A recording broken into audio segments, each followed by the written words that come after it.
Jumpa kembali di channel Oma Solusi Indonesia dengan membawakan satu topik baru dengan judul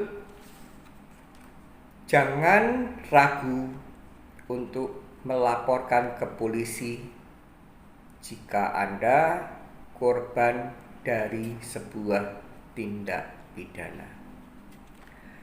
Pada video kali ini yang Anda tonton, saya akan berbagi sebuah wacana, saya akan berbagi sebuah edukasi ke seluruh penonton atau pemirsa channel Omah Solusi Indonesia. Di sini channel saya ini sebenarnya membicarakan tentang manajemen kartu kredit ketika sedang gagal bayar atau macet. Tapi video yang Anda tonton ini ada sebuah wacana dan edukasi secara umum.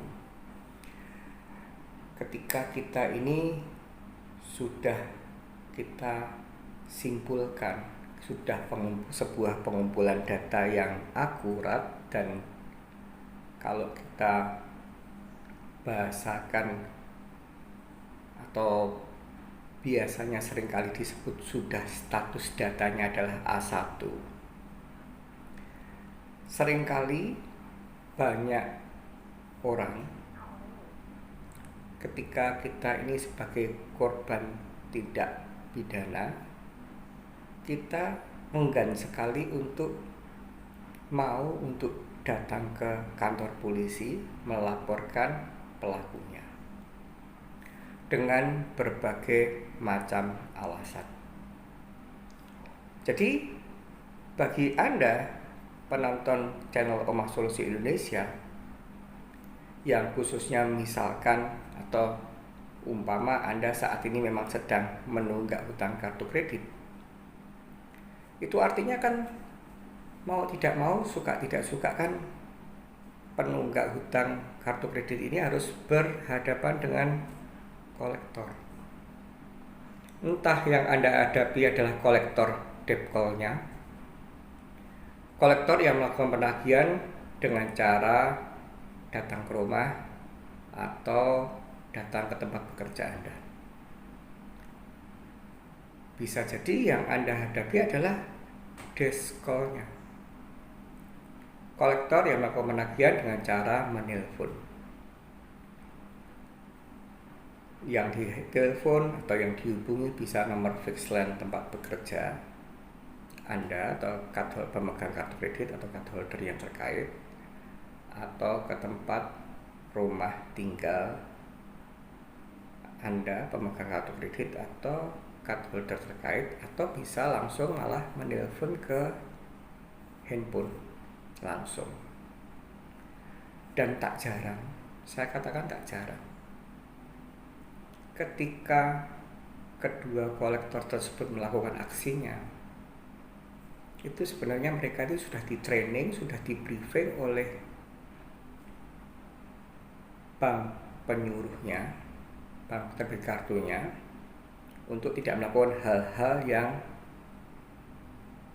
masuk ke sebuah tindak pidana. Tapi seringkali karena mereka menganggap debiturnya ini tidak paham hukum, karena mereka menganggap bahwa musuhnya adalah, mohon maaf, lemah, mereka melakukan tindakan penagihan ini keluar dari batas, bahkan keluar dari batas aturan yang telah diatur, bahkan telah melakukan sebuah tingkah laku yang bisa dikategorikan itu melanggar tindak pidana. Dan yang sering terjadi ketika klien-klien saya ini mencurhatkan ke saya, itu senantiasa saya hanya memberikan advice, saya bukan provokator. Saya inginnya adalah semua baik-baik saja. Saya selalu memberi advice untuk segera lakukan pertama kali, paling tidak adalah kita tunjukkan bahwa Anda sebagai seorang debitur yang saat ini sedang macet harus melakukan aksi, paling tidak somasi kita laporkan ke OJK. Kalau tindakan penagihan itu masih saya anggap wajar, jadi misalkan bentak-bentak atau misalkan menelpon orang-orang yang bukan pemegang kartu kreditnya dan cara bicaranya dan dialog yang terjadi, jika ada bukti rekamannya dan sudah saya pelajari masih kategori wajar, itu saya cuma menyarankan untuk protes ke somasi ke bank penerbit kartu kredit dan kita CC-kan ke OJK. Hal yang kecil ini aja tidak jarang atau mayoritas pemegang kartu kredit tidak mau melakukan, males repot. Padahal saya katakan padahal ibarat kita anak kecil atau ibarat kehidupan kita ini, ketika seseorang ini mencoba untuk mengetes kita, mau melihat kita ini tipikal seperti apa sih. Umpama saya umpamakan seseorang ini mau tes defense kita itu punya kekuatan defense enggak, bisa defense enggak. Kadang-kadang ibarat kita nih diinjak kakinya dulu, diinjak kakinya, respon orang yang diinjak kakinya kayak apa. Kalau dia pelaku merasa sudah tak injak kakinya dan yang saya injak diam saja, itu pelaku suatu saat nanti akan melakukan step yang kedua. Bisa jadi, oh ini ternyata orangnya, umpama pelaku menganggap pemaaf, itu jauh lebih baik. Tapi yang sering terjadi, pelaku merasa, oh orang ini saya injak kakinya pun tidak berani, takut dengan penampilan saya, takut dengan karakter wajah saya, raut muka saya, karakter lingkungan saya, di lingkungan sekitar kita, saya pelakunya. Dan mayoritas pelaku ini akan mempunyai sebuah anggapan gampang gitu. Dan ketika diinjak kakinya diam aja, mulai step kedua, nasar, orang yang bad manner ini mencoba untuk jangan kita istilahkan mukul dulu, tapi nyubit, bahasa Jawanya jiwit. Tadi dah tak injak diam aja, tidak punya kekuatan defense, ini sekarang jiwit, cubit. Dan pelaku ini selalu mencari responnya. Tadi tak injak diam, takut dia. Kali ini tak jiwit, juga diam. Tidak ada perlawanan, takut. Dan saya yakin di benak pelaku tidak ada kata, oh orang ini sabar, oh orang ini pemaaf, tidak ada.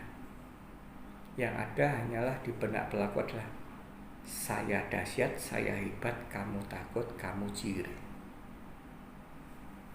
Dan jika ini tetap tidak Anda lakukan, sebuah defense, sebuah tindakan bertahan atau bahkan melawan, ini akan naik lagi levelnya. Diinjak kaki diam aja, dicubit diam aja, dijiwit diam aja, dan suatu saat nanti arogan pelaku ini akan meningkat. Dengan saya istilahkan korban dikeplak. Pek. Dan di sini semua tergantung dari Anda sebagai korban. Tadi sudah diinjak kaki diam aja, dicubit diam aja, sekarang sudah dikeplak. Apakah Anda mau untuk pelaku ini meningkat lebih nasar lagi, lebih arogan, lebih merasa berkuasa? Semua di tangan Anda.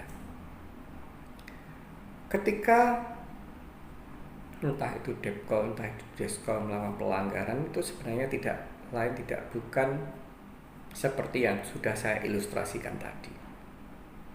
Anda dipermalukan di depan umum ini, mau telepon teror ini, Anda diam aja. Besok pagi yang ditelepon lebih serem lagi. Misalkan yang ditelepon sanak kerabat, tadinya lingkungan kerja, diam aja. Sanak kerabat, diam aja. Dan akhirnya nanti akan seperti yang sudah pernah saya tangani, adalah seorang Depkol sengaja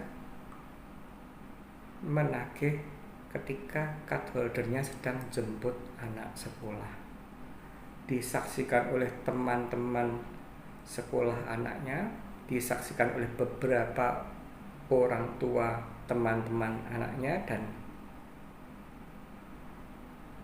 ini saya langsung tindak lanjuti sebuah laporan polisi. Dan itu untuk khususnya urusan kartu kredit macet. Sekarang saya masuk ke untuk umum, khalayak penonton, pemirsa channel Omah Solusi Indonesia. Dalam hidup kita ini seringkali secara tidak sengaja kita sering berjumpa dengan orang-orang yang neko-neko atau mau mencobai kita. Dan ketika itu sudah bersifat tindak pidana, itu semua saya kembalikan pada Anda sekalian. Karena di video ini saya berbagi wacana dan edukasi. Apa yang Anda lakukan ketika ada seseorang yang melakukan sebuah tindak pidana pada Anda dan mereka pelaku dan Anda korban? Karena yang sering kali terjadi, weslah, saya ragel rame. Damai itu indah. Ada betulnya sih damai itu indah. Tapi ketika Anda hanya berpedoman damai itu indah, damai itu indah, dan ketika itu pula ada orang yang mengerti atau memanfaatkan atau malah bahkan menyimpulkan sebuah perkara, menyimpulkan sebuah cara pikir, pola pikir bahwa orang ini lemah. Jadi kalau mau nipu, mau jahati, ya ini aja yang lebih gampang. Dan itu yang akan saya bagikan. Saya minggu-minggu kemarin ini mempercepat frekuensi upload video. Karena memang saya punya stok video banyak. Satu minggu saya bisa jadi rekaman 3-4 video, bahkan bisa 5. Dan ini sebenarnya sudah saya tata tanggal sekian untuk upload, rencana ini upload, karena saya pun juga pada dasarnya mau melakukan sebuah tindak operasi.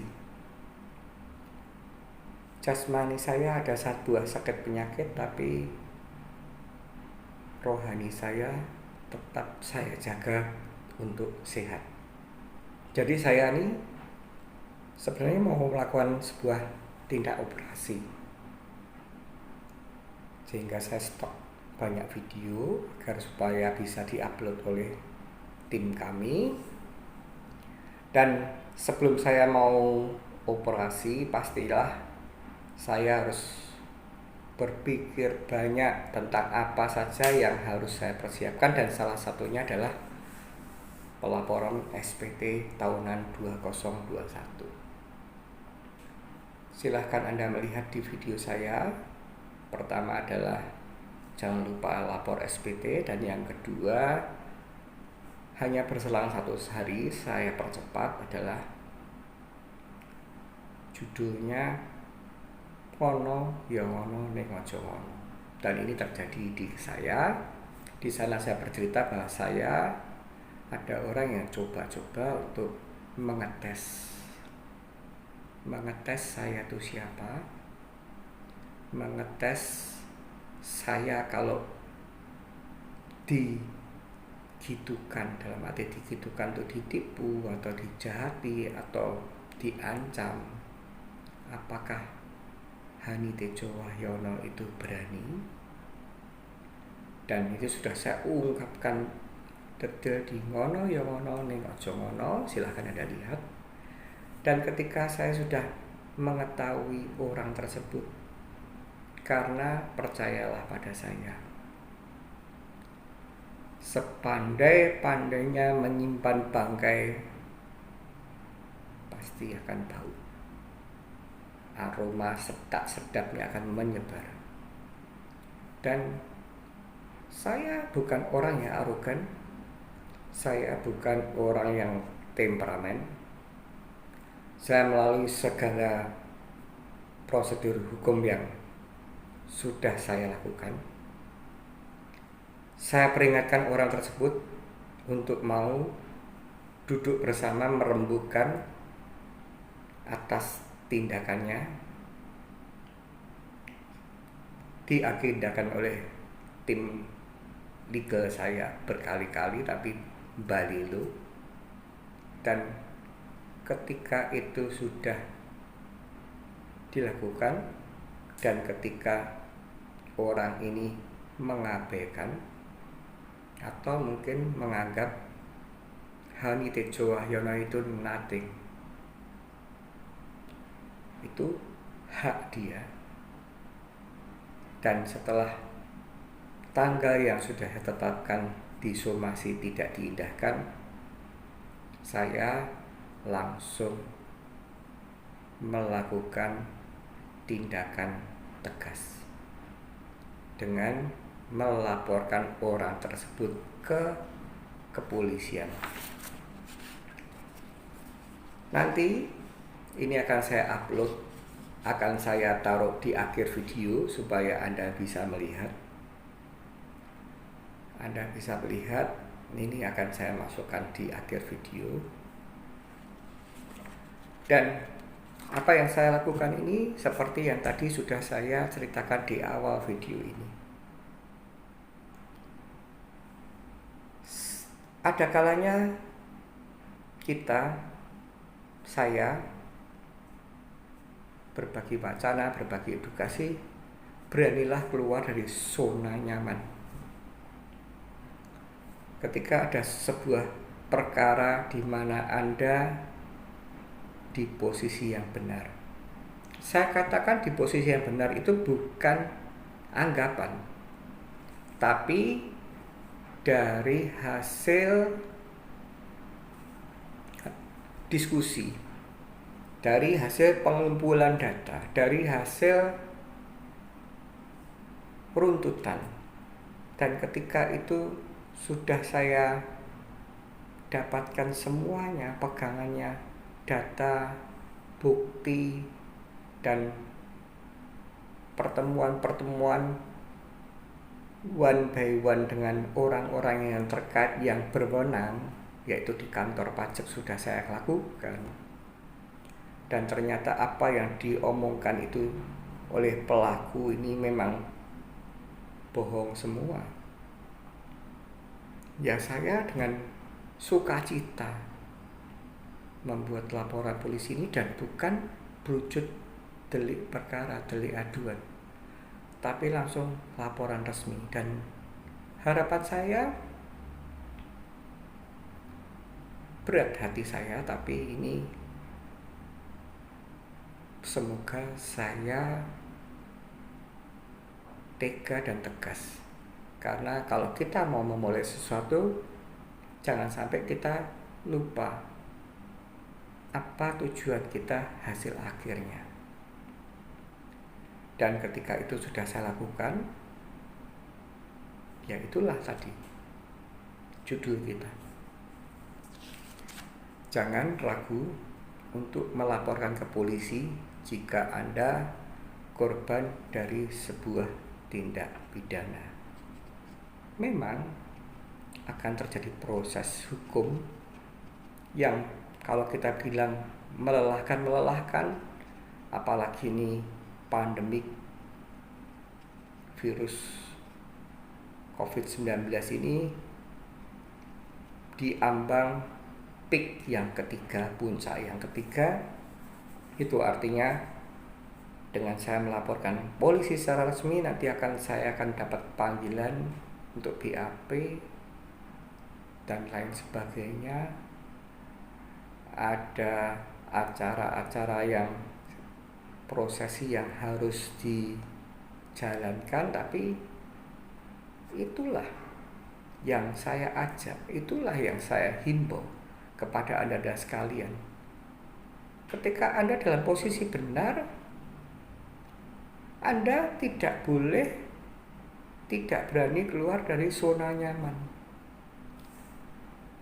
Seringkali yang ditakuti oleh orang-orang yang merupakan korban ini adalah takut perang backing, main istilahnya pekorban ini merasa korban kan kita ya, pelaku merasa saya backingnya banyak, atau mungkin saya uangnya banyak, sehingga saya akan defense dengan apapun caranya.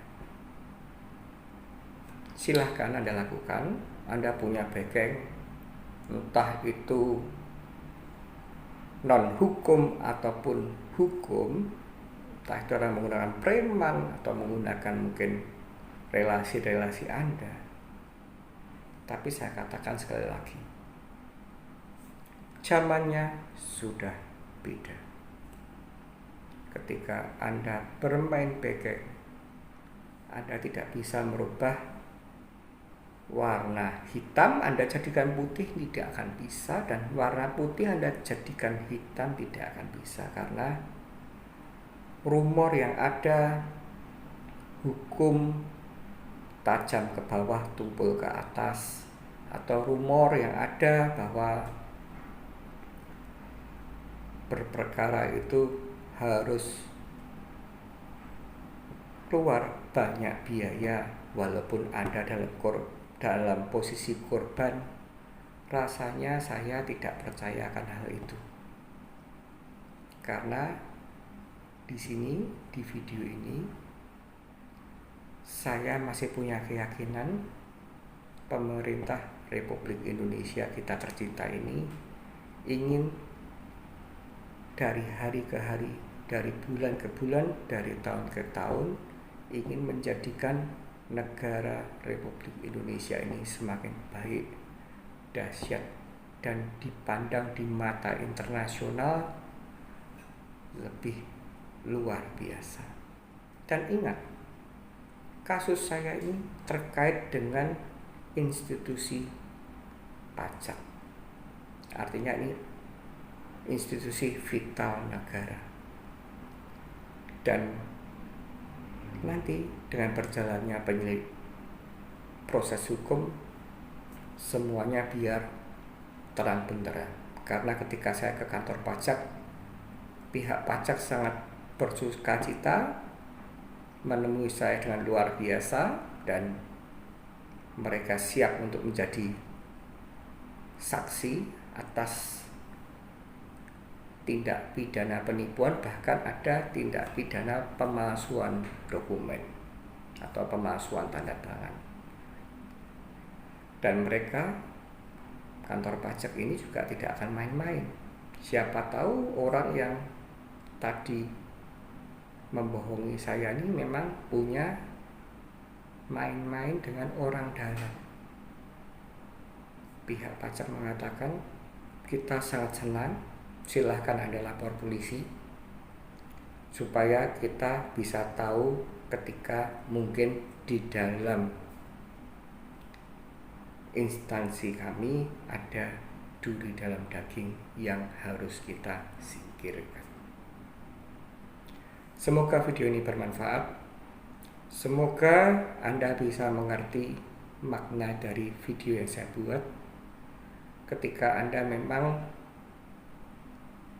sebagai korban sebuah tindak pidana apapun itu, sekecil apapun kerugian material ataupun sesimpel apapun perkara itu, mungkin yang diserang psikologi atau mungkin yang kena kerugian adalah tentang fisik, jangan pernah ragu-ragu untuk membawa kasus Anda ini laporkan ke pihak yang berwenang, yaitu kita laporkan di kantor polisi. Dan saya berjanji akan membagikan wacana, edukasi, progres apa yang saat ini sedang saya lakukan. Dan saya katakan satu kali lagi, ini bukan arogan, ini bukan sebagai sebuah bukti bahwa saya bukan tidak punya hati, tapi itu semua sudah saya elingke dulu. Ada salah satu tokoh yang saya kenal baik dan sangat berpengaruh di masyarakat. Kalau ada orang yang bad manner, kalau bisa dibina dulu, Pak Hani. Tapi jika orang itu tidak bisa dibina, ya wis, mari kita bersama-sama kita binasakan. Itulah apa yang saya sampaikan, dan itulah kenapa saya mengupload video lebih sering, lebih intens, dan sedikit melompat-lompat. Yang tadinya harusnya saya jadwalkan untuk minggu depan, saya majukan. Tadinya sebenarnya adalah sebuah alasan karena saya akan melakukan sebuah operasi. Tapi karena ini ada sebuah cobaan terkait dengan sebuah tindak pidana, ya saya akan dengan sukacita untuk keluar dari zona nyaman, dan saya akan kawal kasus ini sampai tuntas. Pesan untuk pelaku, segera Anda jalani semua proses, akhirnya nanti akan bergulir semua. Kalau ada panggilan, tolong Anda datang, jangan menghindar. Dan silahkan kalau Anda mau bermain bekeng, silahkan kalau Anda masih merasa benar, nanti para penyidik dan semua jajaran kepolisian yang akan menentukan. Satu kali lagi, putih akan pasti putih, hitam akan pasti hitam. Semoga video ini bermanfaat, dan semoga Anda semua senantiasa bersukacita, selalu menjalani hidup ini dengan enjoy tanpa adanya sebuah rasa sedih, stres, dan jangan pernah menyerah, tetap semangat, dan ingat, badai pasti berlalu.